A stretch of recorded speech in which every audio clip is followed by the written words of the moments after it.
Hey, I'm Hale Appleman, and you are watching Generally Nerdy.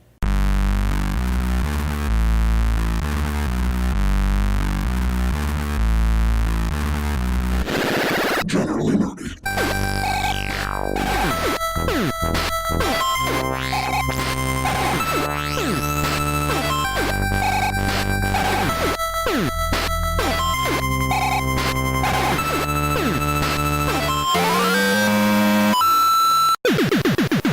You are watching Generally Nerdy, and I'm talking with Hale Appleman. How are you today, Hale? I'm really good. How are you? Fantastic. I am a little shaky. Today is really full of It's things a to big do. day today at the Starfest. It's a big one. So congratulations on Thank season you. 3. Hey, thank you so much. That's fantastic news. Yeah. I'm really stoked.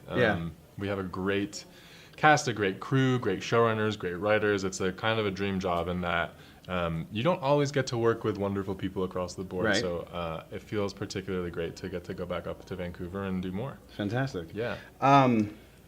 So, aside from magicians, you have a pretty extensive stage background. Yeah. What was the allure of switching from stage to screen? Was it just a logical evolution of your career? That's a good question. I always imagined that I would just act on stage for my whole life, Right. and it didn't really occur to me to do film and TV until high school. I went to the Performing Arts High School Right. in New York City, and a lot of those kids there were real film buffs, and they opened my eyes to this whole other world that I had grown up loving films, but it was before the social media age. Like, no one knew how films were really made unless you made them, Right. or you were a film scholar of some or film buff. And I just assumed that naively as a kid that films just fell out of the Happened. ether and existed, and it didn't, editing was not something that I was conscious of. It's hard to know how that works until you kind of get inside of it. And I dropped out of college, Carnegie Mellon, to do my first film. Sure. It kind of chose me. So in a way, film and TV kind of happened in a way that took me off guard. I was a very serious acting student, and I wasn't trying to leave my conservatory. It's just what happened. And sometimes when you get an opportunity in this industry, you have to take it. Just jump. Yeah. Which do you prefer? Do you prefer being on stage versus on camera? Since it's one take and go. Yeah, I love both. I think that both kind of tune me up as an actor in very different ways. On stage, I love the luxurious time that you get to rehearse and really kind of like get to know your character and get to know the words of the play and really marinate in it and take your time with it. And on film and TV, you do your homework and you come prepared, but you have to be ready for anything to happen.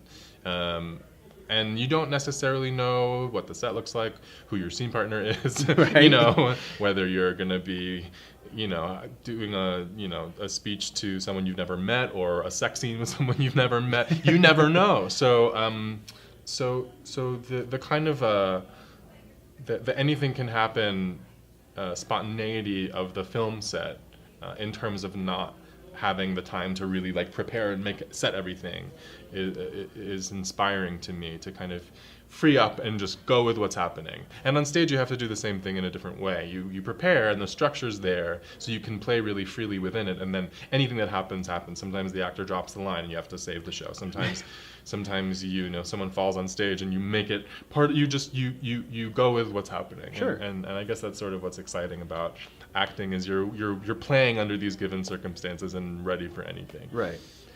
Switching back to magicians, you've made comparisons between the writer of the books, the magician, to C.S. Lewis and J.K. Rowling. Right. Are you a fan of those two authors? Yeah, I grew up loving fantasy, and Tolkien and C.S. Lewis were certainly, Right. read to me before I could read even, Right, So right. so fantasy was, and the Knights of the Round Table and Greek mythology and all that kind of stuff was definitely in my childhood brain, So I, the show is sort of an amalgam of all of these various influences and great themes in fantasy. Right. And I'm just so grateful that I get to do it, because it feels like a full circle kind of thing for me. Okay. Yeah. Last question.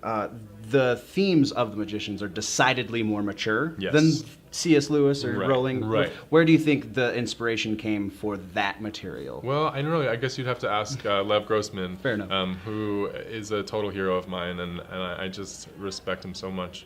And he's given his blessing to the show and his blessing to me and the cast, and that just that means so much. And he's willing to let the show be the show, and like the show as it honors the books and the show as it steps apart from the books both. And I just think that's really beautiful that he's so generous with his support. It just means the world to me personally, because on a show like this, it's an adaptation, and Right. there's people who have read the books and have an idea of what the characters are like, and you don't you never know how that's going to be received, and that was my biggest fear. So I'm mostly really humbled and grateful that so much of the fan base is okay with me being Elliot, because on some level it's not mine, it's theirs. Right. And I'm really aware of that. So Cool. Yeah. Thank you very much. Of course. And